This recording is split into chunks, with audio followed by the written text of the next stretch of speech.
Hello students, myself Arun Kumar Sharma, your history teacher, and I hope you will be fine. Today we will resume our last topic, colonialism and countryside, exploring official archives. Topic 1. What was the economic theory of British economist David Ricardo?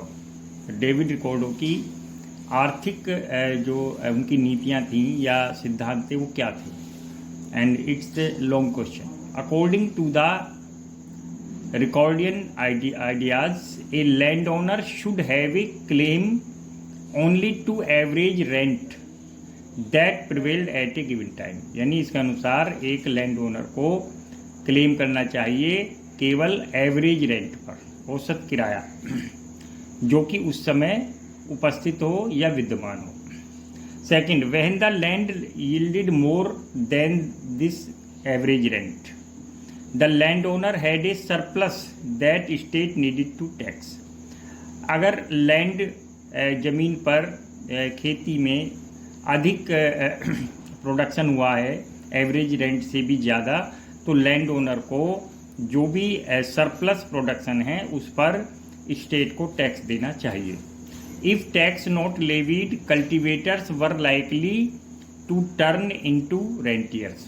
और इस प्रकार अगर tax नहीं लगाया गया तो ये cultivator खुद ही किराएदार बन जाएंगे. And their surplus income was unlikely to be productively invested. और इनकी जो सरप्लस इनकम है वो जो है उसका जो उत्पादित जो प्रोडक्टिवली इन्वेस्टेड का मतलब होता है उत्पादन के रूप में जो निवेश हुआ है in the improvement of land, और इस प्रकार उसको लैंड के इम्प्रूवमेंट में भी लगाया जा सकता है. Many British officials in India thought that the history of Bengal confirmed Ricardo theory. बहुत सारे ब्रिटिश अधिकारी ये मानते हैं कि जो बंगाल की जो हिस्ट्री है, इतिहास है, वो रिकॉर्डो के जो थ्योरी है उसको कन्फर्म करता है, निश्चित करता है कि उनको इम्पोज किया गया. Point 5. There the zamindar seemed to have turned into rentiers. इस प्रकार वे रेंटियर्स बन गए, यानी वो खुद ही एक किराएदार के मतलब किराया लेने लगे, टैक्स लेने लगे खुद. और लीजिंग आउट लैंड को लीजिंग का मतलब दूसरों को देने लगे लीज पर. And living on the rental income, और जो इससे यानी किराए पर से जो इनकम आती थी उस पर अपने जीवन बिताने लगे. Topic 2. Mention the provisions of ryotwari system. Short, ryotwari system के क्या प्रोविजंस थे? The revenue system that was introduced in the Bombay Deccan came to be known as ryotwari system settlement. यानी जो बॉम्बे डेक्कन में जिस रेवेन्यू सिस्टम को लागू किया गया उसको रैयतवाड़ी सिस्टम के नाम से जानते हैं. Unlike the Bengal system, the revenue was directly settled with the ryot. और बंगाल सिस्टम में के विपरीत, कॉन्ट्रास्ट में, उसके अपोजिट, ये सीधे ही रैयत मीन्स फार्मर या किसान से वसूला जाता था, लिया जाता था. The average income from different types of soil was estimated. और प्रकार सबसे पहले कि अलग अलग जो सोयल हैं उन पर कौन सी क्रॉप्स लगती हैं और उसके अकॉर्डिंग ही एवरेज इनकम निश्चित की जाती थी. The revenue paying capacity of the रैयत वाज एसेस्ड. और जो एक रैयत या एक फार्मर या पीजेंट्स की जो रेवेन्यू देने की जो एक कैपेसिटी होती थी, क्षमता होती थी, उसको एसेस्ड किया जाता था. एसेस्ड माने मतलब उसको मूल्यांकन किया जाता था. And a proportion of it fixed as the share of the state. और इसके एक अनुपात को, इसके एक प्रोपोर्शन को स्टेट के लिए टैक्स या रेवेन्यू में के लिए फिक्स किया जाता था. The land were resurveyed every 30 years and revenue rates increase. और आफ्टर 30 years जो लैंड वर रिसर्वेड, इसको पुनर् उसको एसेस किया जाता था और फिर रेवेन्यू को इंक्रीज कर दिया जाता था। The revenue demand no longer permanent, और रेवेन्यू की जो डिमांड थी वो परमानेंट नहीं थी, वो कभी भी इंक्रीज हो सकती थी। Students, topic 3, describe the peasants condition of Bombay Deccan when first ryotwari revenue settlement was imposed in 1820s by Britishers. जब ब्रिटिशर्स ने 1820s डेकेड में पीजेंट्स पर, बॉम्बे डेक्कन के पीजेंट्स पर रैयतवारी सिस्टम को इम्पोज किया, लागू किया, तब उनकी कंडीशन क्या थी। The first revenue settlement ryotwari in Bombay Deccan was made in 1820s. The revenue that was demanded was so high that in many places peasants deserted their village and migrated to new region. यानी इतना revenue, इतना लगान इतना अधिक था कि बहुत सारे जो पीजेंट्स थे, रैयत थे, किसान थे, उन्होंने अपने गांव खाली कर दिए और वो दूसरे क्षेत्रों में, रीजन में चले गए।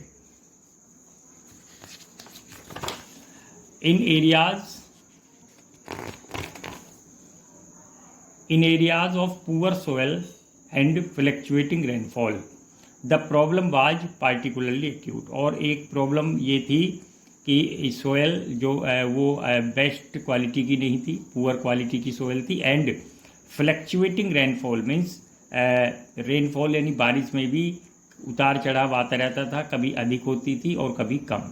तो ये प्रॉब्लम जो ये भी बहुत ही एक्यूट या सीरियस थी, गंभीर थी। When rains failed and harvests were poor, जब बारिश नहीं होती थी और फसलें बहुत नहीं होती थी, हार्वेस्ट यानी उनका प्रोडक्शन नहीं होता था, peasants found it impossible to pay the revenue. तो किसानों को, पीजेंट्स को ये इम्पॉसिबल लगता था कि वे किस प्रकार रेवेन्यू या लगान पे करें।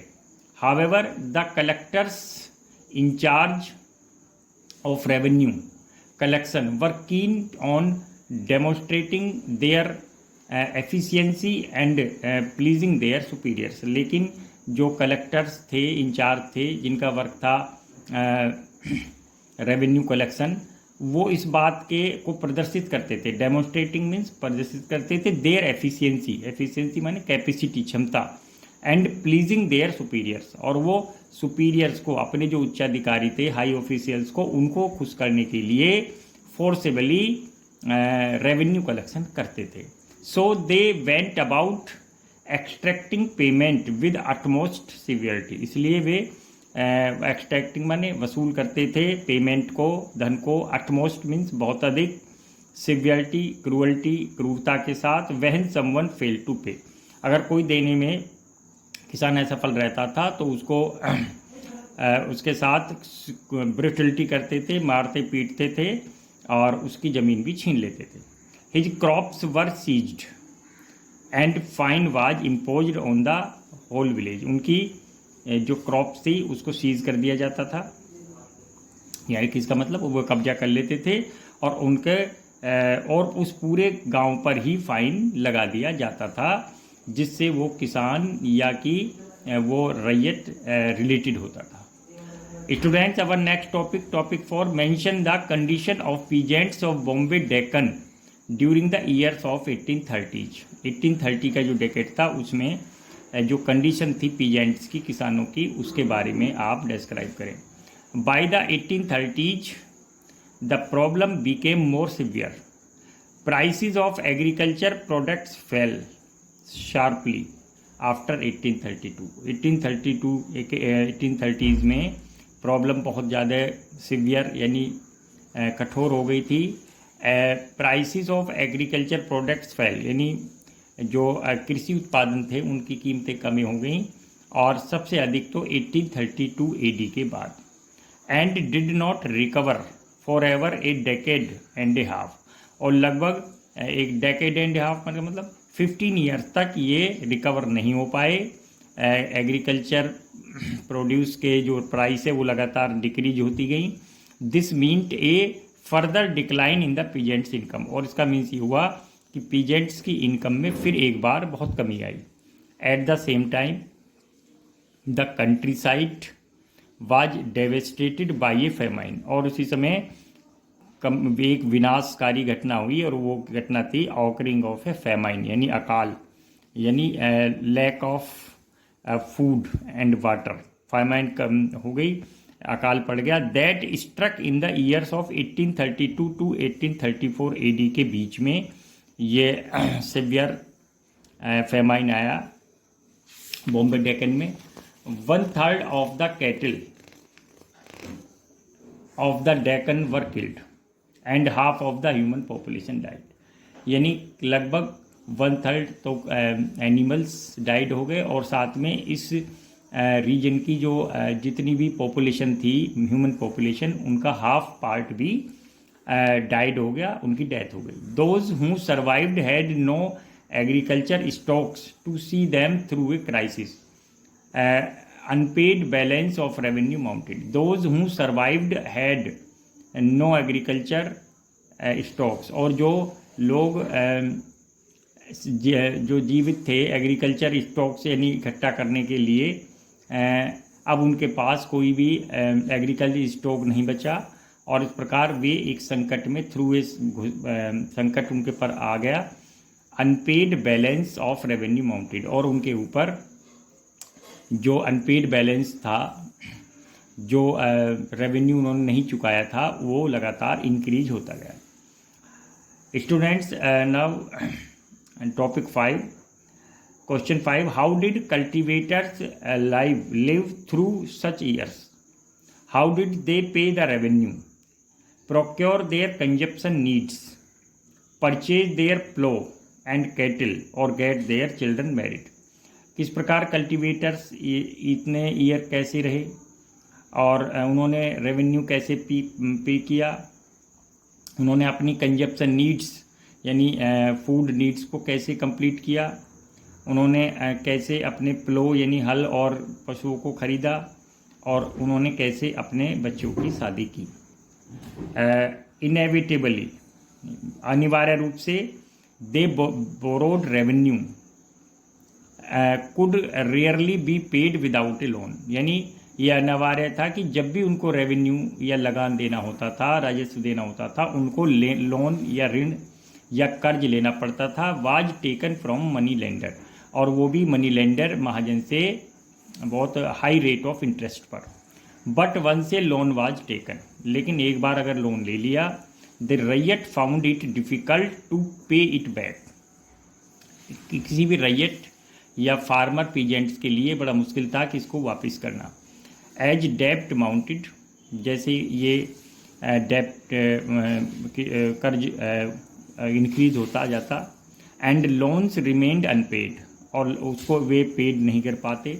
Peasants dependence on money lender increase, जो पीजेंट की जो डिपेंडेंस थी मनी लेंडर पर, वो लगातार बढ़ती जाती। They now needed loans even to buy their every day needs and meet their productions expenditure.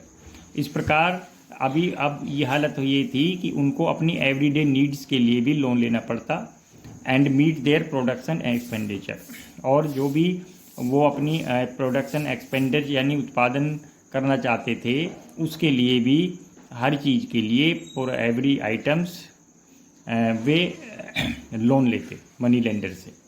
By the 1840s officials were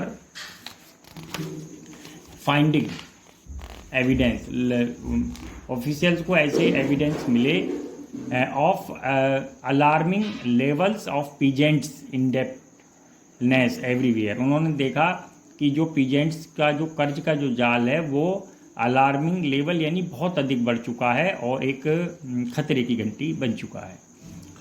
topic 6, by the mid 1840s there were signs of an economic recovery at sorts. By the mid 80 तक जो है signs of an economic recovery, यानी economic जो recovery थी, आर्थिक जो पुनर्बहाली थी, उसके जो चांस थे, साइन थे, वो बहुत ही कम दिखाई दे रहे थे। क्यों? Why? Many British officials had begun to realise that the settlement of the 1820s had been harsh. बहुत सारे ब्रिटिश ऑफिसर्स ने इस बात को रियलाइज़ किया, महसूस किया कि जो 1820s में जो लैंड सेटलमेंट इम्पोज किया गया था वो बहुत ही हार्श, यानी उसकी जो टर्म्स एंड कंडीशन थी बहुत कठोर थी। The revenue demanded was exorbitant. Revenue की जो डिमांड थी बहुत ही अधिक थी। एक्सटोरबिटेंट मीन्स बहुत अधिक। द सिस्टम रिजिड कठोर था। And peasants economy on the verge of collapse. और जो पीजेंट्स इकोनॉमी थी, जो पीजेंट्स अर्थव्यवस्था थी, वो डूबने के या समाप्त होने के कगार पर थी। So the revenue demand was moderated. इसलिए इनको मॉडरेट मतलब संशोधित किया गया, चेंज किया गया। To encourage peasants to expand cultivation, जिससे कि पीजेंट्स को एनकरेज करें कि वे अपने कल्टीवेशन को एक्सपेंड करें, उसका विस्तार करें। After 1845 agriculture prices recovered steadily. धीरे धीरे 1845 के बाद जो एग्रीकल्चर प्राइसेस थे वो रिकवर्ड होने लगे। स्टेडली माने धीरे धीरे उनमें इंक्रीज होने लगी। Cultivator were now extending their acreage. अब किसानों ने अपने जो एकड़ क्षेत्र था जिसमें कि वो क्रॉप्स को ग्रो करते थे, वो उसको वो एनहांस करने लगे, बढ़ाने लगे। Moving into new areas and नए क्षेत्रों में जाने लगे। And transforming pasture land into cultivated fields.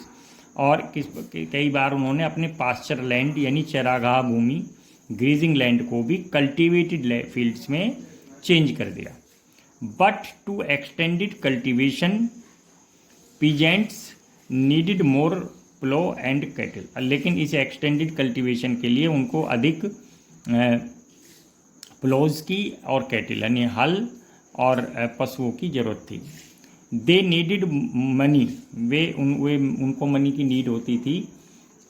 Two by seeds and lands. Way seeds मैंने बीज और लैंड खरीदने होते थे। फॉर दिस, इसके लिए they had to turn once again to money lender for loans. इस प्रकार अगर उनको एग्रीकल्चर एक्सपेंड करना था, तो उसके लिए उनको सीड्स की, लैंड और सीड्स की, प्लो की, कैटल्स की ज़रूरत होती थी। और वो मनी उनके पास नहीं थी और उनको अगेन दोबारा फिर मनी लेंडर के सामने के पास जाना पड़ा कि जिससे कि उनको लोन मिल सके और वो इसको